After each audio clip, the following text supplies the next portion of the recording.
Hello students, आप सभी का एक बार फिर से वेलकम है आपके अपने यूट्यूब चैनल पर।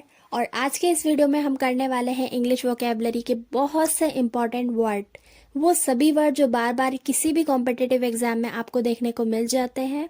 मैं इनके आपको एंटोनिम, सिनोनिम और मीनिंग तीनों चीज़ें बताने वाली हूँ, इसलिए चैनल को कर दीजिए सब्सक्राइब ताकि आगे भी आपको बहुत सा इम्पॉर्टेंट कंटेंट मिलता रहे। सबसे पहला वर्ड है यहाँ पर होमली। होमली का मतलब होता है प्लेन या फिर ऑर्डिनरी, ठीक है, यानी कि जो घरेलू हो। और आप कह सकते हैं अनअट्रैक्टिव इन अपीयरेंस। और आपको पता होना चाहिए कि इस वर्ड को ऑब्जेक्ट और पर्सन दोनों के लिए इस्तेमाल किया जा सकता है। अब हम बात करेंगे इसके सिनोनिम की, तो इसका सिनोनिम होगा सिंपल और एंटोनिम हो जाएगा प्रीटी और अट्रैक्टिव। अगला जो आपका वर्ड है वो है इंडिजेंस। इंडिजेंस का मतलब होता है the state of being very poor, यानी कि निर्धनता वाली स्थिति, गरीबी की स्थिति को आप कहेंगे इंडिजेंस। अगर इसके सिनोनिम की बात की जाए तो इसके कई सारे सिनोनिम है, जैसे कि डेस्टिट्यूशन, पेन्युरी या फिर लैक ऑफ समथिंग। इन सभी का मतलब ही होता है गरीबी या फिर निर्धनता। अब आते हैं इसके एंटोनिम पर। एंटोनिम होगा इसका वेल्थ, लग्जरी या फिर प्रॉस्पेरिटी। नेक्स्ट आपका वर्ड है रैग्ड। रैग्ड का मतलब होता है अच्छी कंडीशन में ना होना, फटा हुआ या फिर पुराना घिसा हुआ होना। और इसका सिनोनिम हो जाएगा स्कैर्गी, ठीक है, और ब्रोकन। एंटोनिम की अगर बात की जाए तो इसका एंटोनिम होगा कंप्लीट, फिक्स्ड या फिर न्यू।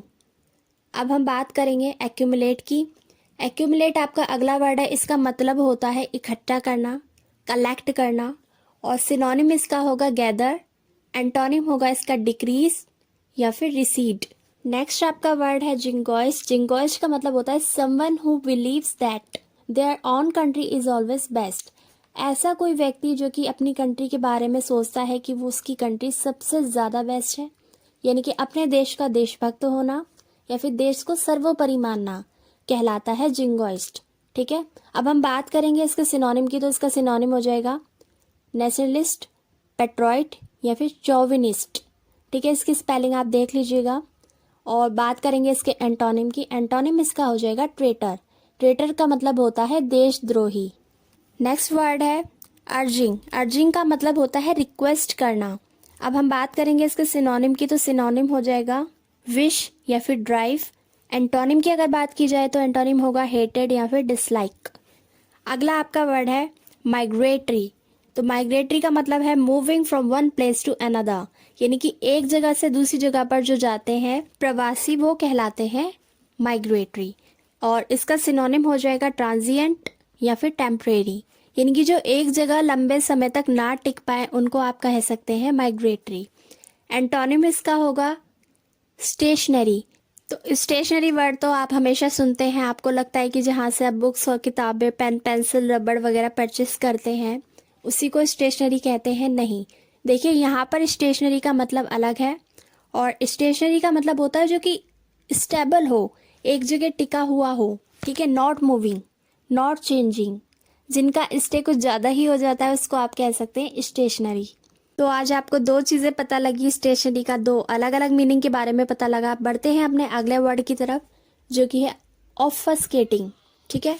आई रिपीट, ऑफस्केटिंग। इसका मतलब होता है मेकिंग अनक्लियर, ठीक है, जो क्लियर ना हो, लेस क्लियर हो, हार्डर टू अंडरस्टैंड, यानी जो आसानी से समझ ना आए उसको आप कह सकते हैं ऑफस्केटिंग। इसका सिनोनिम हो जाएगा कंफ्यूजिंग और एंटोनिम हो जाएगा क्लियर। अगला आपका वर्ड है प्रोक्लिविटी। प्रोक्लिविटी का मतलब होता है रुझान या फिर आपकी रुचि या फिर आप कह सकते हैं पसंद।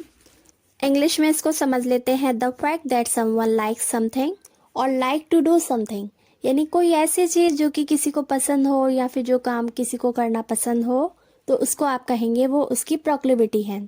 For example, I have proclivity for hard work, ठीक है। सेंटेंस से आपको समझ आ रहा होगा, क्लियर हो रहा होगा। सिनोनिम की अगर बात की जाए तो सिनोनिम में हो जाएगा इसका inclination, tendency, leaning, patient, interest या फिर प्रोपेंसिटी। एंटोनिम इसका होगा डिसइंक्लाइनेशन। अगला आपका वर्ड है प्रोस्ट्रेशन। प्रोस्ट्रेशन क्या होता है? Position of lying with the face down and arms stretched out.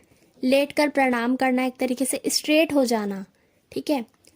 इसका सिनोनिम होगा पैसिविटी, टायर्डनेस, एंटोनिम की अगर बात की जाए तो हो जाएगा अपराइट या फिर वर्टिकल।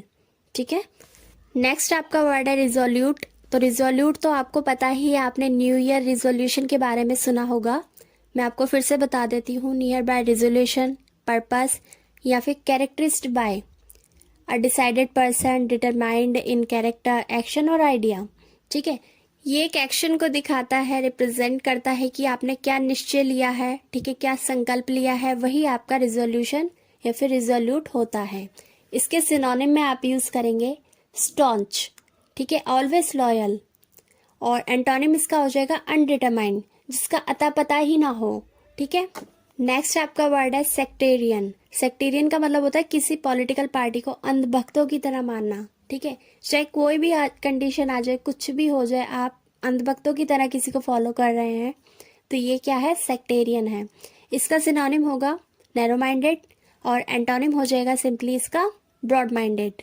तो आज की इस वोकैब की क्लास में इतना ही। आगे भी बहुत से इंपॉर्टेंट टॉपिक्स आपको मिलते रहें, इसके लिए चैनल को सब्सक्राइब कर दीजिए और बेल नोटिफिकेशन को ऑन करना बिल्कुल मत भूलिएगा। तब तक के लिए आप सभी का धन्यवाद।